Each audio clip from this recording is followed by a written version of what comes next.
Audio clip number 33. اس میں انشاءاللہ عز و جل آپ سورہ بقرہ کی آیت نمبر 96 سے لے کر 98 تک کی تلاوت، ترجمہ اور تفسیر صراط الجنان سنیں گے.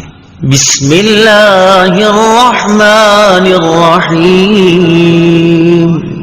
ترجمہ: اللہ کے نام سے شروع جو نہایت مہربان رحمت والا ہے. وَلَتَجِدَنَّهُمْ أَحْرَصَ النَّاسِ عَلَى حَيَاةٍ وَمِنَ الَّذِينَ أَشْرَكُوا يَوَدُّ أَحَدُهُمْ لَوْ يُعَمَّرُ أَلْفَ سَنَةٍ وَمَا هُوَ بِمُزَحْزِحِهِ مِنَ الْعَذَابِ أَن يُعَمَّرَ وَاللَّهُ بَصِيرٌ بِمَا يَعْمَلُونَ. ترجمہ: اور بے شک تم ضرور انہیں پاؤ گے کہ سب لوگوں سے زیادہ جینے کی ہوس رکھتے ہیں، اور مشرکوں میں سے ایک گروہ تمنا کرتا ہے کہ کاش اسے 1000 سال کی زندگی دے دی جائے، حالانکہ اتنی عمر کا دیا جانا بھی اسے عذاب سے دور نہ کر سکے گا، اور اللہ ان کے تمام اعمال کو خوب دیکھ رہا ہے. احرص الناس علی حیاہ، لوگوں میں سب سے زیادہ جینے کی ہوس رکھتے ہیں. تفسیر صراط الجنان میں ہے مشرکین کا ایک گروہ مجوسی ہے، آپس میں سلام کے موقع پر کہتے ہیں 1000 سال یعنی 1000 برس جیو. ان کے اس قول کے پیش نظر آیت کا خلاصہ یہ ہے کہ اے حبیب صلی اللہ تعالی علیہ وآلہ وسلم، مجوسی مشرک 1000 برس جینے کی تمنا رکھتے ہیں، اور یہودی ان سے بھی بڑھ گئے کہ انہیں جینے کی ہوس سب سے زیادہ ہے، حالانکہ اتنی عمر کا دیا جانا بھی اسے جہنم کے عذاب سے دور نہ کر سکے گا، اور اللہ تعالیٰ ان کے تمام اعمال کو خوب دیکھ رہا ہے، اور ان کا کوئی حال اللہ تعالیٰ سے چھپا ہوا نہیں. دنیاوی زندگی کے حریص کون؟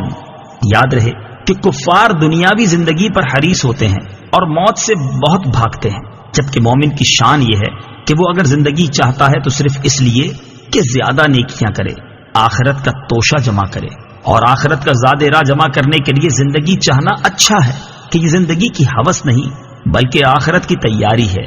نیز لمبی عمر اور زیادہ مال اللہ تعالیٰ کے راضی ہونے کی علامت نہیں، بلکہ یہ تو بعض اوقات وبال کا ذریعہ بن جاتے ہیں. حضرت ابو بکرہ رضی اللہ تعالیٰ عنہ فرماتے ہیں کہ ایک شخص نے عرض کی، یا رسول اللہ صلی اللہ تعالی علیہ وآلہ وسلم، لوگوں میں سب سے بہترین کون ہے؟ ارشاد فرمایا، جس کی عمر لمبی ہو اور عمل نیک ہو. اس شخص نے پھر عرض کی، لوگوں میں سب سے برا کون ہے؟ ارشاد فرمایا، جس کی عمر لمبی ہو اور عمل برا ہو. قل من كان عدوا لجبريل فإنه نزله على قلبك بإذن الله مصدقا لما بين يديه وهدى وبشرى للمؤمنين. ترجمہ: اے محبوب تم فرما دو، جو کوئی جبرائیل کا دشمن ہو تو ہو، پس بے شک اس نے تو تمہارے دل پر اللہ کے حکم سے یہ اتارا ہے، جو اپنے سے پہلے موجود کتابوں کی تصدیق فرمانے والا ہے، اور ایمان والوں کے لیے ہدایت اور بشارت ہے. من کان عدوا، جو دشمن ہو. تفسیر صراط الجنان میں ہے شان نزول. یہودیوں کے گروہ نے حضور سید المرسلین صلی اللہ تعالی علیہ وآلہ وسلم سے کہا، آپ کے پاس آسمان سے کون فرشتہ آتا ہے؟ نبی اکرم علیہ الصلوۃ والسلام نے ارشاد فرمایا، میرے پاس حضرت جبرائیل علیہ الصلوۃ والسلام آتے ہیں. ابن سوریہ یہودی پیشوا نے کہا، وہ ہمارا دشمن ہے، عذاب، شدت اور زمین میں دھسانا وہی اتارتا ہے، اور پہلے بھی کئی مرتبہ ہم سے دشمنی کر چکا ہے. اگر آپ صلی اللہ تعالی علیہ وسلم کے پاس حضرت میکائیل آتے تو ہم آپ صلی اللہ تعالی علیہ وسلم پر ایمان لے آتے. یہودیوں کی یہ بات سراسر جہالت تھی، کیونکہ حضرت جبرائیل علیہ الصلوۃ والسلام تو جو چیز بھی لائے وہ اللہ تعالیٰ کے حکم سے تھی، تو حقیقت میں یہ اللہ تعالیٰ سے دشمنی تھی. بلکہ اگر یہودی انصاف کرتے تو حضرت جبریل امین علیہ الصلوۃ والسلام سے محبت کرتے اور ان کے شکر گزار ہوتے کہ وہ ایسی کتاب لائے جس سے ان کی کتابوں کی تصدیق ہوتی ہے. ما كان عدوا لله وملائكته ورسله وجبريل وميكال فإن الله عدو للكافرين. ترجمہ: جو کوئی اللہ اور اس کے فرشتوں اور اس کے رسولوں اور جبرائیل اور میکائیل کا دشمن ہو تو اللہ کافروں کا دشمن ہے.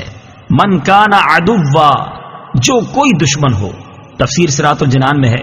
اس سے معلوم ہوا کہ انبیاء کرام علیہ الصلوۃ والسلام اور فرشتوں سے دشمنی کفر اور غضب الہی کا سبب ہے، اور محبوبان حق سے دشمنی خدا عز و جل سے دشمنی کرنا ہے. حضرت جبریل امین علیہ الصلوۃ والسلام انبیاء کرام کے خادم ہیں، ان کا دشمن رب تعالی کا دشمن ہے. یہ بھی معلوم ہوا کہ ایک فرشتے سے عداوت سارے فرشتوں سے عداوت ہے. یہی حال انبیاء کرام علیہ الصلوۃ والسلام اور اولیاء العظام رحمۃ اللہ تعالی علیہم سے عداوت رکھنے کا ہے. بخاری شریف کی حدیث ہے، حضرت ابو ہریرہ رضی اللہ تعالی عنہ سے روایت ہے، حضور اقدس صلی اللہ تعالی علیہ وآلہ وسلم فرماتے ہیں کہ اللہ تعالی نے فرمایا جو میرے کسی ولی سے دشمنی کرے اسے میں نے لڑائی کا